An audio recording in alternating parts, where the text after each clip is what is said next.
exemplo de uma profissão de fé. Coração que aperta e flerta com a vontade de gritar. Ouço vozes no deserto clamando uma vivalista, mas dessa vez eu sei que não é a de João Batista. Toma a pista, arrisca agora 21 nomes na lista. Bateram Uma história real que continua ecoando em nossos dias. Se esse início já mexeu com sua alma, não deixe de caminhar conosco até o fim. Aproveite agora para se inscrever no canal, porque aqui cada história bíblica é uma janela para o coração de Deus. E se essa mensagem tem peso, compartilhe com alguém que precisa ser lembrado de que as escolhas de uma cidade ou de um coração têm consequências eternas. Existem momentos na história em que a presença divina, outrora abundante, parece se recolher silenciosamente. Nos dias do profeta Jeremias, isso aconteceu com Jerusalém. Um povo que havia conhecido o favor do Altíssimo começou a experimentar a ausência de sua voz. Não porque Deus fosse inconstante, mas porque a cidade se tornara surda ao chamado da justiça. Em Jeremias capítulo 2, do versículo 2 ao 9, vemos o lamento do Senhor por uma nação que o abandonou após ter sido conduzida com amor desde o deserto. O fechamento do céu não começou com catástrofes visíveis, mas com um silêncio espiritual que muitos não conseguiram discernir. É sempre sutil no início. O coração coletivo se afasta, os olhos se voltam para outros deuses, e o que antes era santo se torna rotineiro. Os sacerdotes ainda realizavam rituais, o templo ainda estava de pé, mas Deus já não se agradava do que via. O céu fechado não é apenas a ausência de bênçãos, mas a suspensão da comunhão. E quando isso acontece, o povo continua caminhando, mas sem direção. A ausência de tempestade é confundida com a aprovação divina, mas é justamente aí que mora o perigo. Quando tudo parece calmo, enquanto a presença de Deus já se retirou. O primeiro sinal da ira divina raramente é destruição imediata. Antes disso, há um período em que Deus silencia para ver se o povo sente falta dele. É um teste de consciência, um apelo mudo à restauração. Mas quando a consciência está cauterizada, mesmo o silêncio do céu é interpretado como indiferença ou pior, como aprovação. Essa foi a tragédia de Jerusalém. Confundiram a paciência de Deus com consentimento. E a partir desse erro, as decisões se tornaram cada vez mais distantes da verdade. O alerta estava em toda parte. Profetas foram levantados, como Jeremias e Ezequiel, mas eram considerados pessimistas ou traidores da pátria.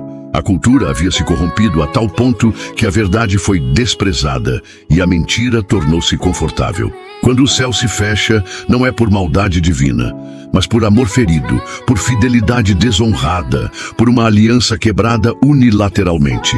É a pausa de um pai que espera arrependimento, mas que também é justo o suficiente para não permanecer onde não é desejado. Este é um aviso que ecoa até os dias de hoje. Quantas vezes os sinais espirituais de decadência são ignorados porque não há desastres visíveis? Quantas vezes confundimos silêncio com bênção? Quando o céu fecha suas portas, não é o fim.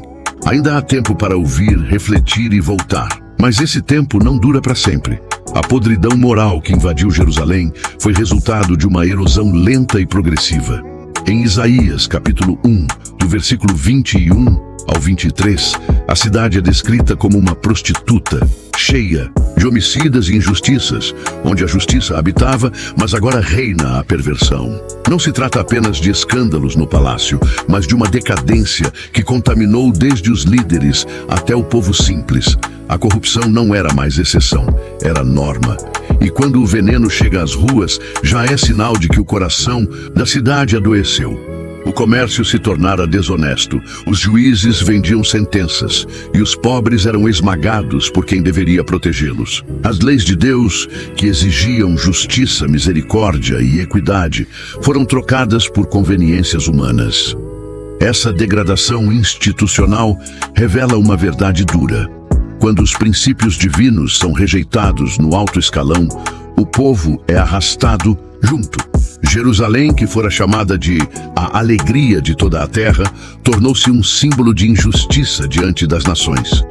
O mais alarmante é que a corrupção se misturava com religiosidade. Os cultos continuavam, os sacrifícios eram oferecidos, mas Deus já não recebia nada disso. Conforme Isaías capítulo 1, do versículo 11 ao 15, o Senhor declara que está cansado das ofertas e festas religiosas, pois elas vinham de mãos manchadas de sangue. Não é a forma do culto que agrada a Deus, mas o coração arrependido e a prática da justiça. Sem isso, qualquer adoração se torna repulsiva aos olhos do Criador. O veneno da corrupção é silencioso, mas mortal. Ele destrói os laços de confiança, dilacera o senso de justiça e planta o caos como se fosse progresso. Em Jerusalém, isso se traduziu em ruína. O povo achava que estava seguro porque ainda possuía o templo, mas ignorava que Deus já não habitava ali. Quando a ética divina é substituída pela conveniência humana, a destruição não é uma possibilidade, é uma consequência inevitável. Hoje, a corrupção pode ter novas formas, mas o princípio é o mesmo. Ela nasce quando se desvia o olhar da santidade, cresce na sombra da impunidade e se fortalece com a cumplicidade silenciosa. Uma cidade, uma nação, uma igreja, todas podem ser contaminadas quando o veneno do pecado não é tratado com arrependimento genuíno. Deus nunca executa juízo sem antes avisar. É um princípio que aparece em toda a Escritura. Em Amós, capítulo 3, versículo 7, está escrito que o Senhor Deus não fará coisa alguma sem revelar o seu segredo aos seus servos, os profetas. Foi exatamente isso que ele fez com Jerusalém. Enviou homens como Jeremias, que com lágrimas nos olhos alertou sobre a destruição iminente. No entanto, quanto mais alto era o clamor, mais surdos se tornavam os ouvidos do povo. Ignorar um profeta era mais do que desconsiderar uma pessoa, era recusar a própria misericórdia de Deus. Jeremias foi ridicularizado, preso e considerado traidor. Enquanto ele alertava que a cidade seria entregue nas mãos de Nabucodonosor, os líderes religiosos diziam o contrário. Deus jamais permitirá que algo aconteça com Jerusalém. Essa confiança vazia se transformou em orgulho, e o orgulho em cegueira espiritual. Os profetas falsos multiplicaram-se, oferecendo mensagens de conforto ao invés de confronto. Afinal, é mais fácil seguir uma mentira agradável do que uma verdade dolorosa. O preço dessa rejeição foi devastador. Quando as palavras proféticas se cumpriram, muitos já não tinham forças para reagir. Não porque Deus os houvesse abandonado sem aviso, mas porque recusaram toda forma de correção. Em Jeremias, capítulo 25, do versículo 4 ao 7, o profeta lembra que, desde cedo, Deus enviou os seus servos, mas o povo não escutou. Eles seguiram seus próprios caminhos, provocando a ira do Senhor. A figura do profeta é sempre desconfortável. Ele não busca aplausos, mas fidelidade. Ele não fala o que agrada, mas o que liberta. E muitas vezes paga um preço alto por sua obediência. Mas sua função é vital. Ele é o último elo entre o céu e uma terra à beira do abismo. Quando esse elo é desprezado, o abismo se aproxima sem barreiras. Foi isso que aconteceu em Jerusalém. Os clamores foram ignorados e o caos se instaurou. Vivemos tempos semelhantes. Vozes proféticas ainda existem, mas será que estamos ouvindo? Ou preferimos mensagens que acariciam a alma enquanto negligenciam o espírito? O clamor dos profetas não é ruído incômodo. É o toque da trombeta que chama ao arrependimento antes que o céu se cale para sempre. A adoração, em sua essência, é um ato de rendição ao divino, uma expressão de amor, temor e reverência ao Criador. Mas em Jerusalém, essa prática havia se distorcido a tal ponto que os altares se tornaram lugares de profanação. Em Ezequiel capítulo 8, do versículo 7 ao 18, o próprio Deus mostra ao profeta os horrores cometidos dentro do templo. Imagens idólatras gravadas nas paredes, homens adorando o sol, mulheres chorando por Tamuz. O lugar onde o nome do Senhor deveria ser invocado tornou-se um centro de idolatria e sincretismo. Era como se a cidade dissesse: Deus está aqui, enquanto adorava outros deuses de coração. Essa distorção espiritual não surgiu da noite para o dia. Ela foi o resultado de concessões, de permissividades justificadas pela cultura, de alianças políticas com nações pagãs. A mistura do sagrado com o profano contaminou tudo. A presença de imagens pagãs no templo era um reflexo do que havia no coração do povo. O problema não era apenas arquitetônico, era espiritual. O templo permanecia de pé, mas sua função havia sido pervertida. Quando a adoração é desfigurada, o templo deixa de ser abrigo e se torna ruína prestes a acontecer. Deus é ciumento de sua glória, não porque seja inseguro, mas porque sabe que fora dele não há vida. Ao profanar os altares, Jerusalém estava rompendo um pacto sagrado, traindo um amor que os havia sustentado desde o Egito. O culto, mesmo cheio de símbolos e tradição, se tornou abominável. As canções não passavam do teto, as ofertas rejeitadas, os sacerdotes corrompidos. Quando a adoração se desconecta do coração e da verdade, ela se transforma em hipocrisia religiosa. E hipocrisia é algo que o Senhor jamais tolerou. Essa decadência do culto traz à tona uma pergunta dolorosa. Quantos templos hoje permanecem lotados, mas estão espiritualmente vazios? Quantas músicas, pregações e rituais são feitos com aparência de santidade, mas com corações voltados para outros interesses? O exemplo de Jerusalém não é apenas histórico, é um espelho. E esse espelho nos chama a examinar não apenas os nossos ritos, mas as nossas intenções. Afinal, Deus não habita em templos de pedra, mas em corações quebrantados e puros. Adoração verdadeira requer integridade, reverência e fidelidade. Não pode ser compartilhada com outros deuses, nem misturada com interesses humanos. Quando os altares se tornam abominações, o juízo se aproxima.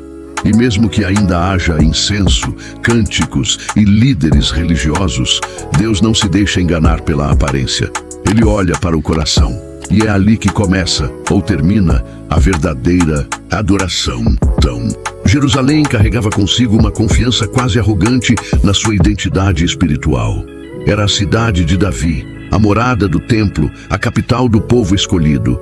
Como poderia algo ruim acontecer ali? Essa convicção gerou um sentimento de invulnerabilidade que cegou a cidade para a realidade do pecado. Em Jeremias capítulo 7, do versículo 4 ao 10, Deus confronta esse orgulho. Não confiem nestas palavras enganosas. Este é o templo do Senhor, o templo do Senhor.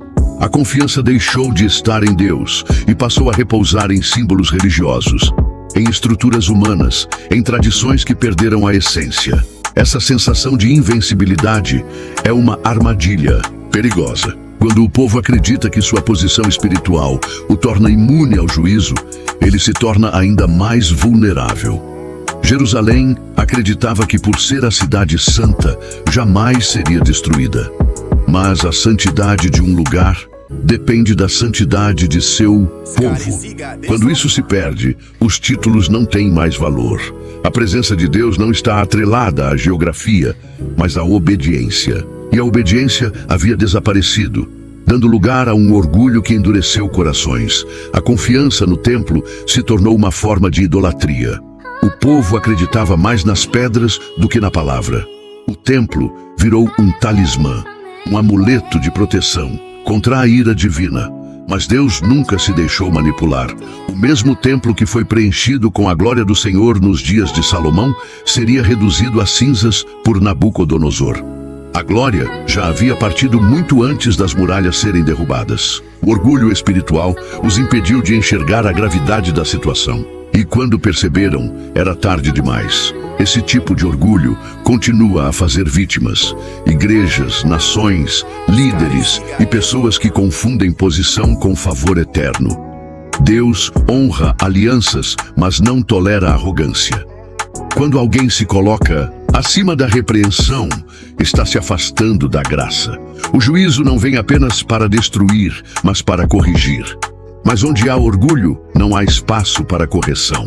Jerusalém se julgava invencível, e isso a tornou ainda mais frágil diante do juízo divino. A verdadeira segurança espiritual não está naquilo que possuímos, mas em quem servimos. Não está na nossa história, mas na nossa fidelidade. Jerusalém esqueceu disso. E sua queda nos lembra que o orgulho espiritual é talvez a forma mais sutil e perigosa de rebelião contra Deus. A liderança de Jerusalém deveria ser um reflexo da justiça divina. Os reis de Israel eram chamados a reger com equidade, proteger os fracos e manter a aliança com o Senhor. No entanto, essa função foi pervertida. Em Miqueias, capítulo 3, do versículo 1 ao 4, os líderes são descritos como aqueles que despedaçam a pele do meu povo e lhes arrancam a carne dos ossos. É uma imagem chocante, mas que revela com precisão a brutalidade e a exploração que tomaram conta do trono. Os governantes, em vez de pastores, tornaram-se lobos. A sede por poder e riqueza levou os reis e príncipes a explorarem o povo. Justiça era vendida ao melhor suborno, e os juízes, ao invés de defenderem a causa dos órfãos e viúvas, se tornaram cúmplices dos opressores. Aqueles que deveriam erguer a voz pelos pobres estavam ocupados em enriquecer. Esse colapso moral no governo foi um catalisador para a ira divina, porque o trono é sagrado e quem o ocupa será cobrado com maior rigor. O rei Zedequias, por exemplo, ignorou os alertas de Jeremias e buscou apoio em alianças humanas ao invés de ouvir a voz de Deus.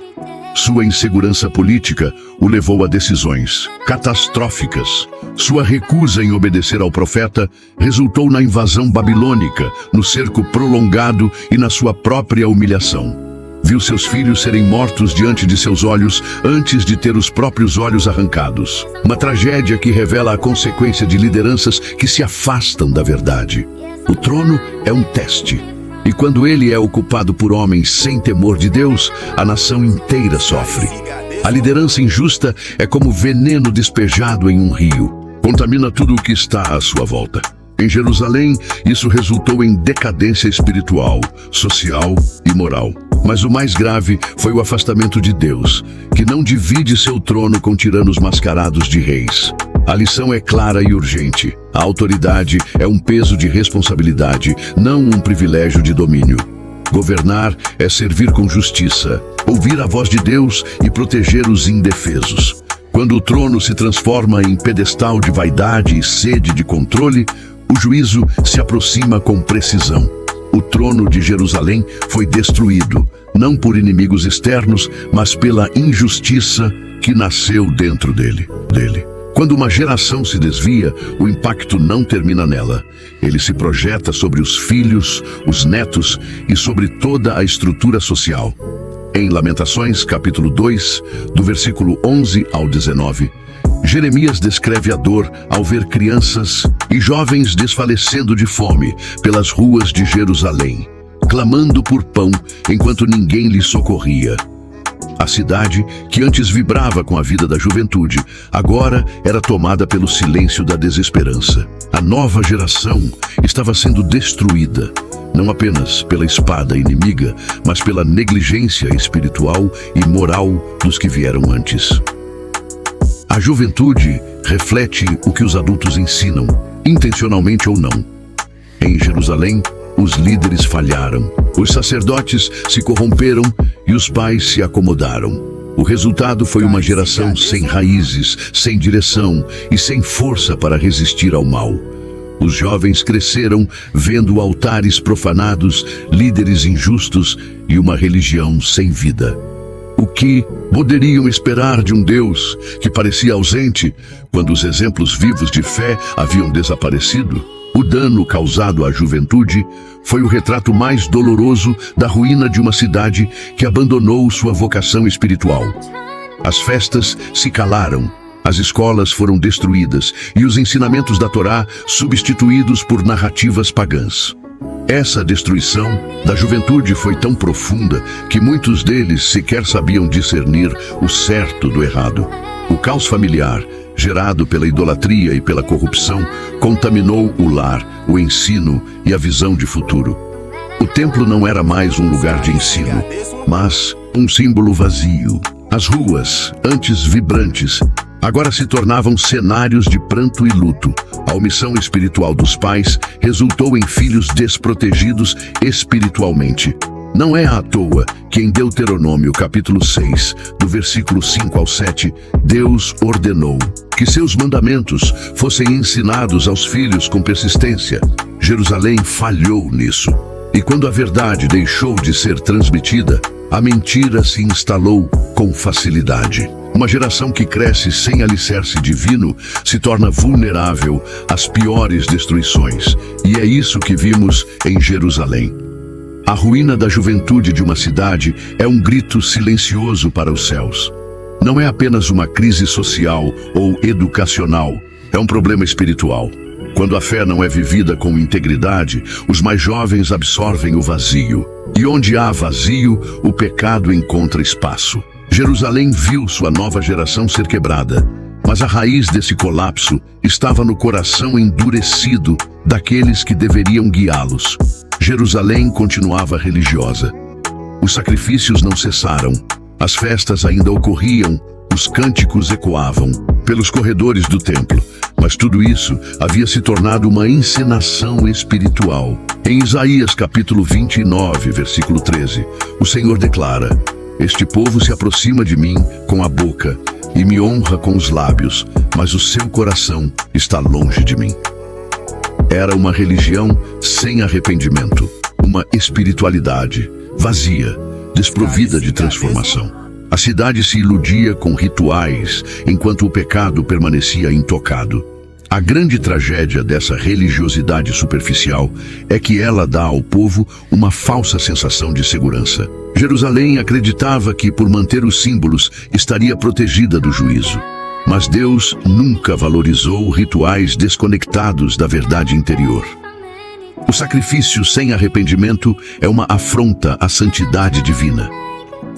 A liturgia sem mudança de vida não é adoração, é rebelião disfarçada de devoção.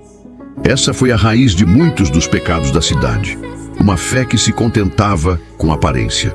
Os líderes religiosos desempenharam um papel crucial nesse processo de deterioração. Ao invés de confrontar o povo com a verdade, alimentaram uma teologia de conveniência. Profetizavam paz quando havia guerra, segurança quando havia perigo. Os sacerdotes cuidavam de seus próprios interesses e o povo seguia suas práticas sem questionar. A espiritualidade de Jerusalém tornou-se um teatro, com atores, público e cenário, mas sem a presença de Deus. A presença de Deus não pode ser manipulada por aparências. Ele não se impressiona com palavras bonitas, nem com templos majestosos. Seu olhar atravessa a liturgia e penetra o coração. E quando o coração está distante, toda prática religiosa se torna inútil. Jerusalém tentou sustentar uma aparência de piedade enquanto mergulhava em transgressões. E por isso, colheu a ruína. A forma permaneceu, mas a essência havia partido. Esse alerta ressoa com força até os dias atuais.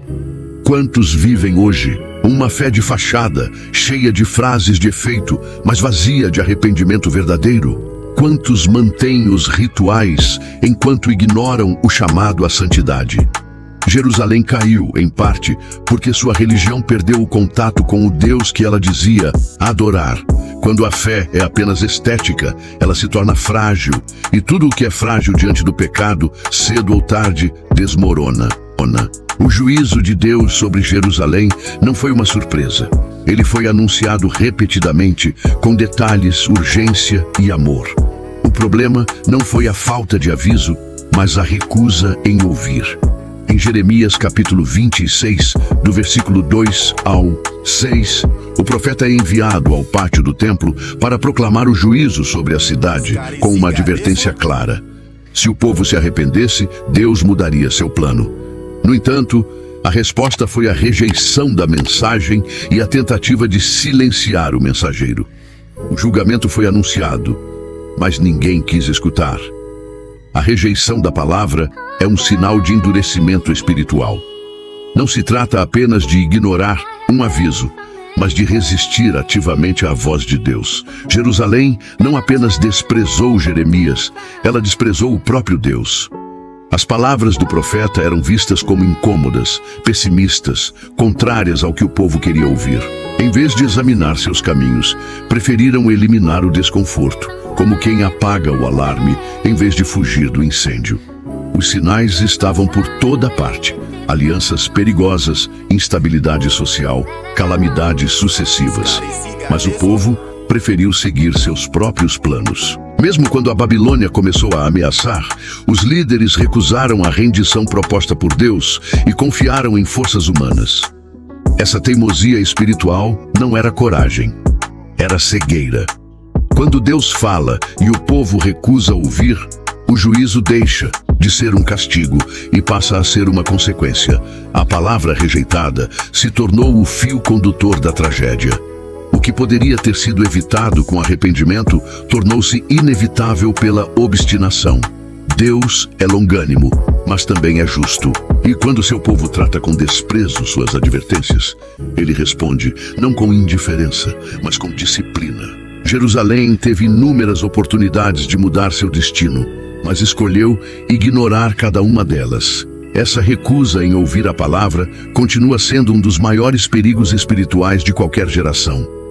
O que fazemos quando a mensagem nos confronta? Silenciamos a consciência? Rejeitamos o mensageiro ou deixamos que a verdade nos transforme?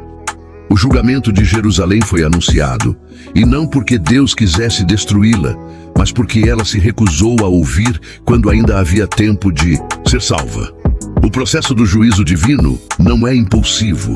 Ele segue um caminho traçado com paciência, advertência e justiça. Em Ezequiel capítulo 5, do versículo 5 ao 12, Deus revela que Jerusalém seria dividida em 3 partes. Uma seria queimada, outra seria golpeada com a espada e a última seria espalhada ao vento. Essas 3 ações não são apenas castigos físicos, são também reflexos espirituais de uma cidade que escolheu se rebelar.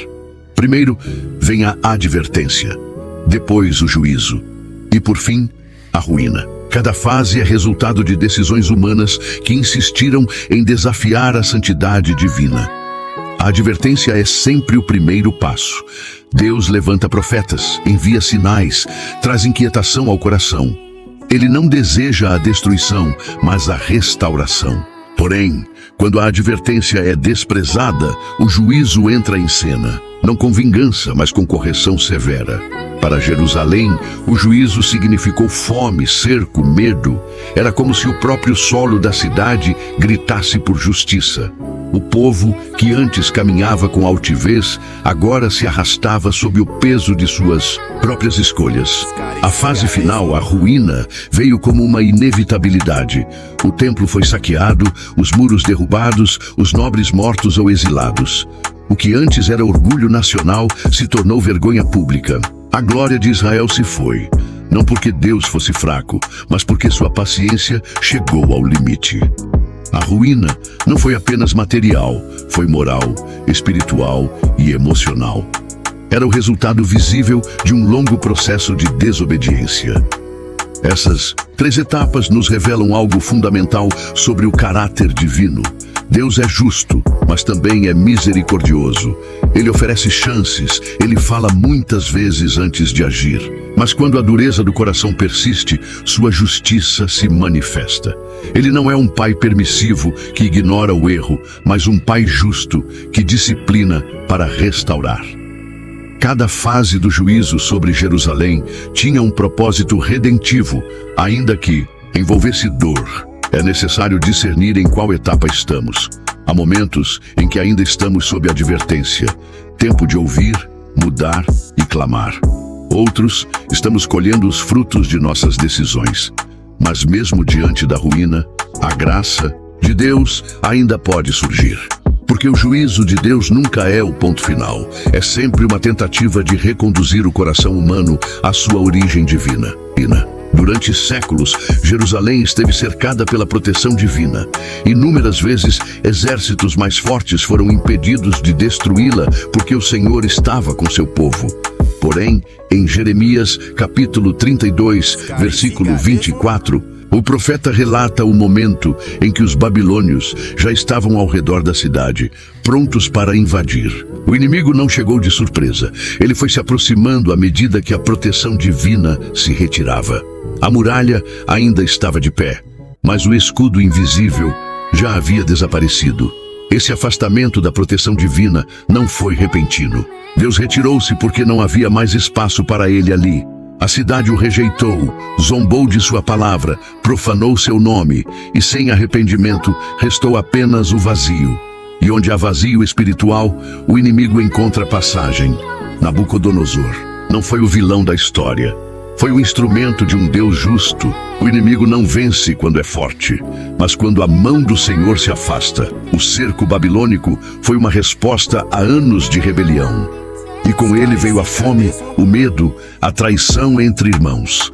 A cidade, que antes se orgulhava de sua fortaleza, agora tremia como uma folha ao vento. O povo, que antes ignorava as advertências, clamava por socorro, mas Deus já havia retirado sua mão. Não por crueldade, mas porque todo limite havia sido ultrapassado.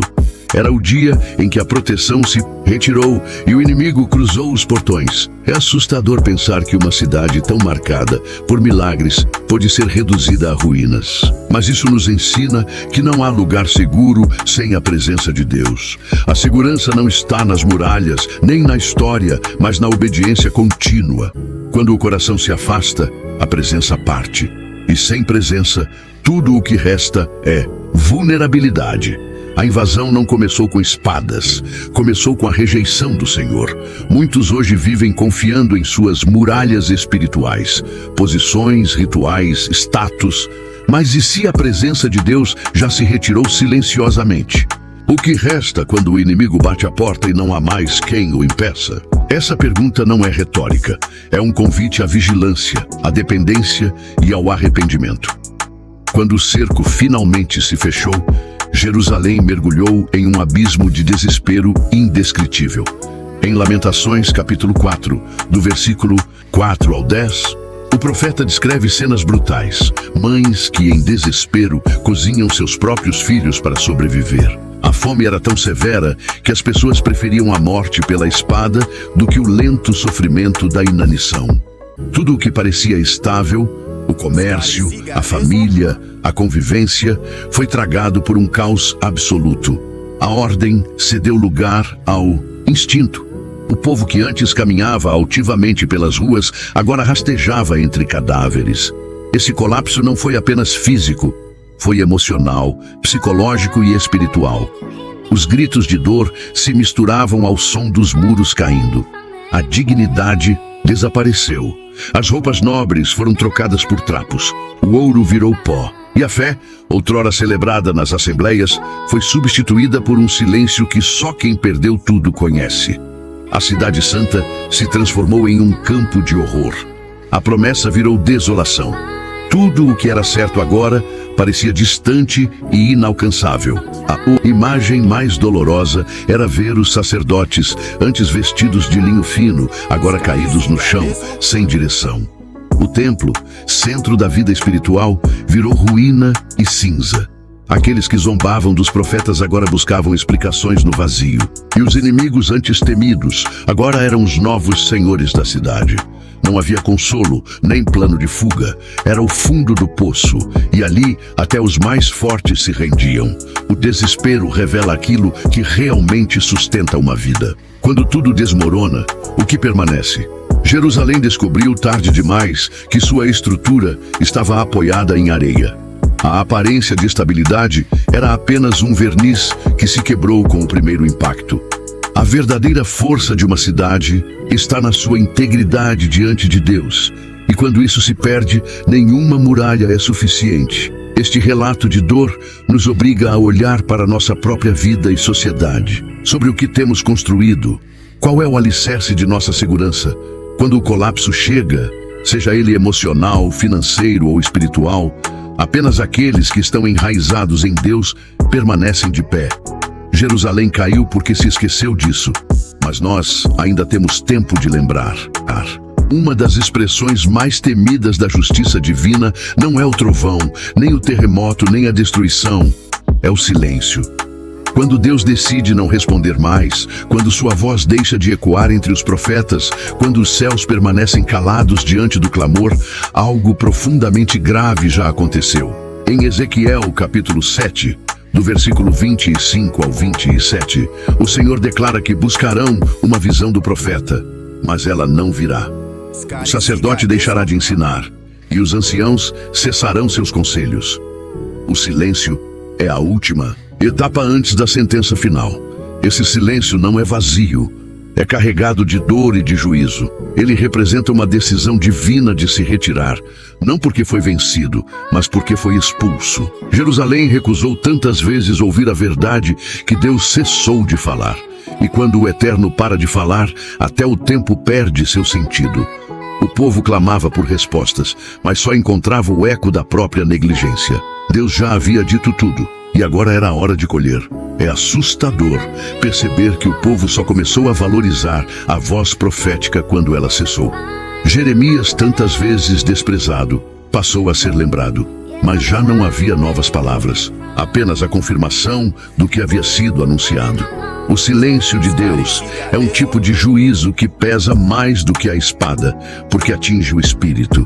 É como estar no meio da tempestade e descobrir que o farol foi apagado. Não por acidente, mas por desinteresse. Esse silêncio também revela algo sobre o caráter de Deus. Ele não força sua presença onde não é desejado. Ele insiste, ele espera, ele chama, mas também respeita a decisão humana. Jerusalém escolheu ouvir falsos profetas, escolheu os deuses das nações, escolheu a voz do próprio coração. E Deus, após inúmeras tentativas, se calou. A ausência de sua voz foi, na verdade, a presença de sua justiça. Nos dias atuais, muitos vivem com a impressão de que Deus está em silêncio. Mas será que não estamos vivendo como Jerusalém? Ignorando os alertas, zombando dos mensageiros, banalizando a santidade? O silêncio divino é o último apelo sem palavras. E ainda que doa, ainda é um chamado à reflexão. Porque mesmo quando Deus para de falar, Ele não para de amar. Mas esse amor, quando desprezado, também disciplina. A destruição de Jerusalém não terminou com o colapso das muralhas ou com o incêndio do templo. Ela continuou no exílio, nas terras distantes, onde os filhos de Judá foram levados como escravos. Em 2 Reis, capítulo 25, do versículo 11 ao 21, lemos o relato da deportação. Homens, mulheres, nobres e plebeus, todos marchando sob o jugo babilônico, humilhados, despojados de sua identidade. O povo que outrora se orgulhava de ser escolhido agora era apenas mais um entre os derrotados. O exílio foi o ápice da vergonha nacional. O povo perdeu sua terra, sua liberdade, seus símbolos sagrados. Não havia mais templo, nem sacerdócio funcional. Estavam longe da presença manifesta de Deus e rodeados por uma cultura estranha. Ali, em meio aos ídolos e ao idioma estrangeiro, os judeus foram confrontados com a realidade do que haviam perdido. O que antes era familiar, tornou-se memória. E a memória, quando acompanhada de arrependimento, é dolorosa, mas necessária. A vergonha do exílio foi pedagógica. Ela ensinou ao povo aquilo que os profetas tentaram comunicar em vão: que Deus não compactua com infidelidade. O castigo não era apenas punitivo, era corretivo. No cativeiro, muitos redescobriram a oração, a obediência, o valor da palavra. Os salmos de lamento nascidos ali, como o Salmo 137, do versículo 1 ao 4, expressam a dor da separação, mas também o início de uma restauração interna. A vergonha se tornou um espelho, e o espelho, um convite ao retorno. O exílio também revelou que o pacto de Deus com seu povo não se baseia em território, mas em relacionamento. Mesmo longe de Jerusalém, Deus ainda os ouvia. Mesmo humilhados, ainda eram alvo de sua misericórdia. A vergonha, quando enfrentada com humildade, pode gerar arrependimento. E foi exatamente isso que começou a brotar no coração dos exilados. A dor os levou a lembrar do Deus que haviam esquecido. Essa realidade nos confronta profundamente. Quantas vezes precisamos ser tirados de nossa Jerusalém para voltarmos a valorizar o que realmente importa? O exílio nos ensina que a disciplina divina não é o fim, é o caminho de volta. E mesmo na vergonha, mesmo na queda, há esperança para quem decide se voltar novamente ao Senhor. Nem todos em Jerusalém haviam se corrompido. Em meio à decadência generalizada, havia os justos, os fiéis, os que choravam em silêncio diante da apostasia de sua nação. Jeremias foi um deles, conhecido como o profeta chorão. Ele não apenas profetizou a destruição, mas a sentiu na pele, na alma, no espírito. Em Lamentações, capítulo 3, do versículo 40 ao 50, ele expressa sua dor com palavras de alguém que conhece Deus profundamente e que sofre com a ruína de seu povo. As lágrimas dos justos não são ignoradas por Deus. Elas têm um peso eterno. Esses fiéis não eram numerosos, mas eram preciosos. Eram os que mantinham a intercessão viva, que jejuavam, que ensinavam seus filhos a temer ao Senhor, mesmo em meio à corrupção.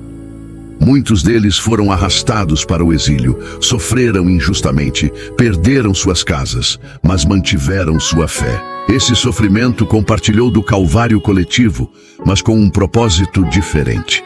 Foram sementes de esperança plantadas no meio do caos. E de suas lágrimas brotou a lembrança de que Deus ainda tinha um remanescente. A presença dos justos entre os ímpios não foi em vão. Como Abraão intercedeu por Sodoma, como Noé construiu a arca em meio à perversidade, os fiéis de Jerusalém serviram como resistência espiritual à destruição completa. Eles não impediram o juízo, mas deram testemunho da fidelidade divina, mesmo sob escombros. O sofrimento dos justos não é punição, é partilha.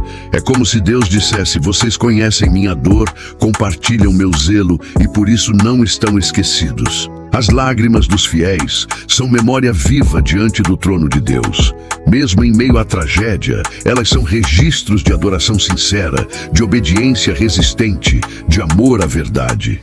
Jeremias não foi salvo da dor, mas sua fidelidade permanece como exemplo eterno.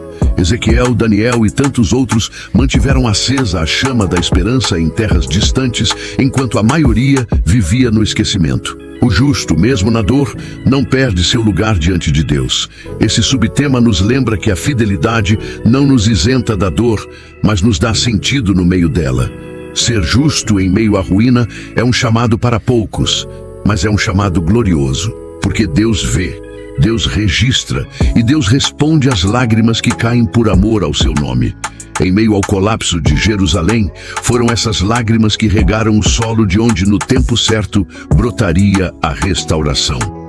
As ruínas de Jerusalém não falavam apenas de destruição, mas também de advertência. Cada pedra caída, cada coluna quebrada, cada altar despedaçado ecoava uma verdade incontestável. A santidade de Deus não pode ser ignorada.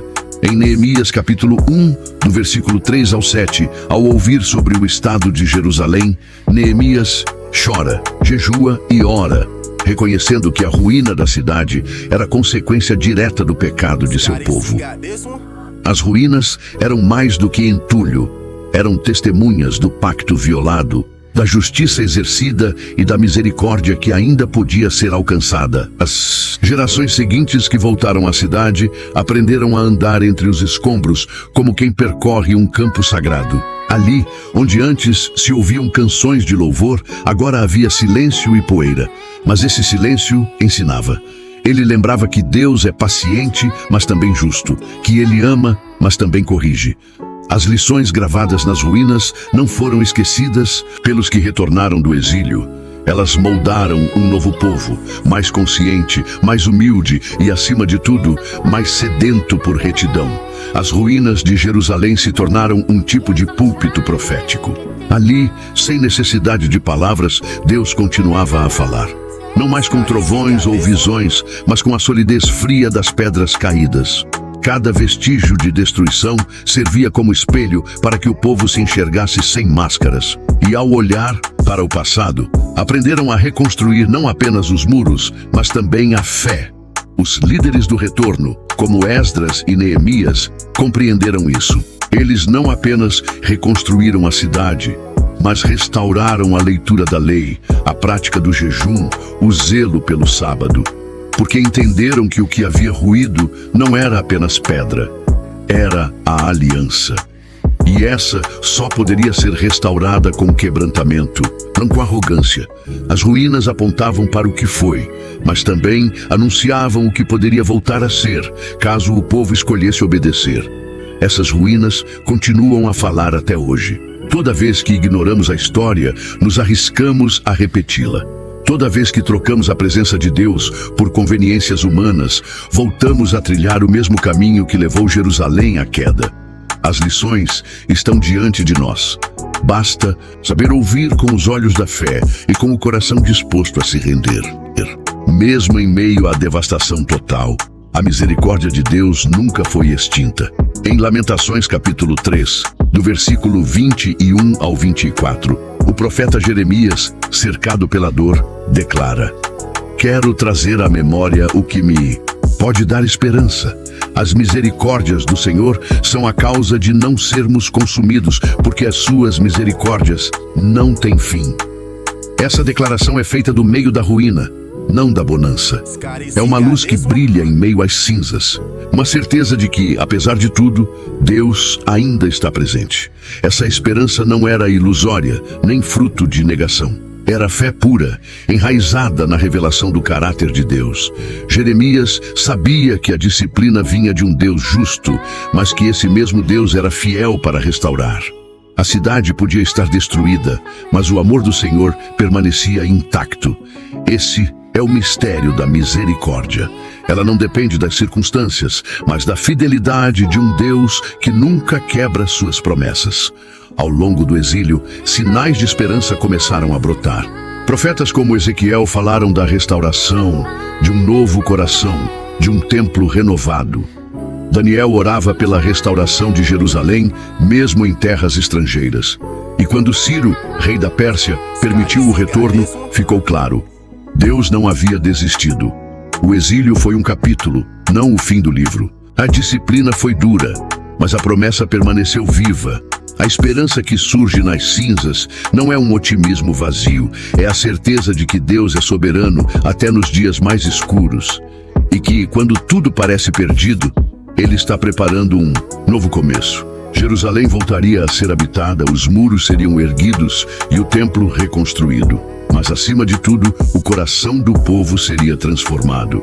Porque a verdadeira restauração não é arquitetônica, é espiritual. Essa mesma esperança está disponível hoje. Por mais que tenhamos vivido quedas, perdas ou exílios pessoais, Deus ainda estende sua mão. Sua misericórdia é nova a cada manhã e seu perdão é maior do que qualquer pecado. Quando reconhecemos isso, as cinzas deixam de ser fim. Tornam-se solo fértil para um novo florescer. Jerusalém não é apenas um ponto no mapa. É também um símbolo do coração humano, do templo interior, do espaço sagrado onde Deus deseja habitar. Em 1 Coríntios capítulo 3, versículo 16, o apóstolo Paulo lembra: não sabeis que sois o templo de Deus e que o Espírito de Deus habita em vós?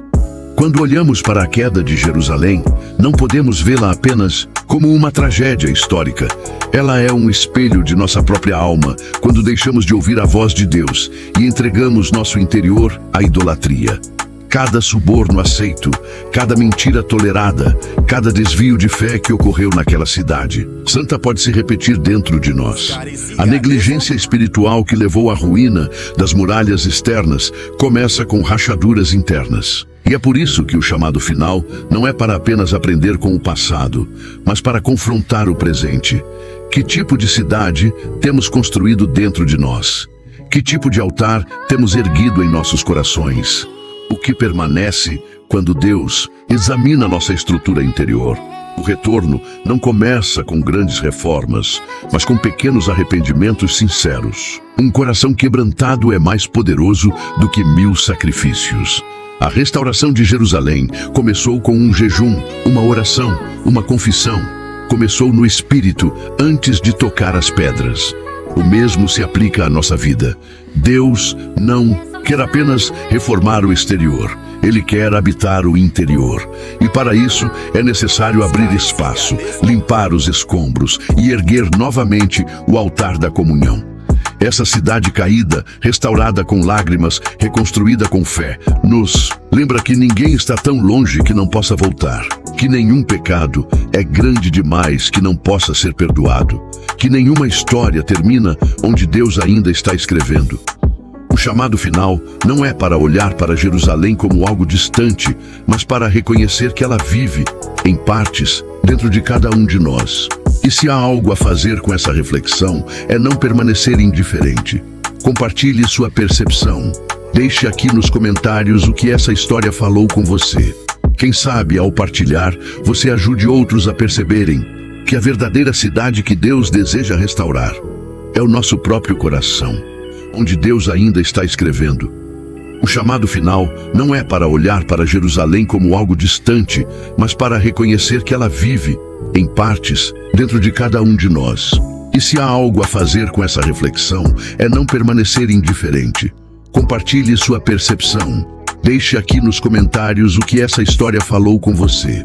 Quem sabe, ao partilhar, você ajude outros a perceberem que a verdadeira cidade que Deus deseja restaurar é o nosso próprio coração.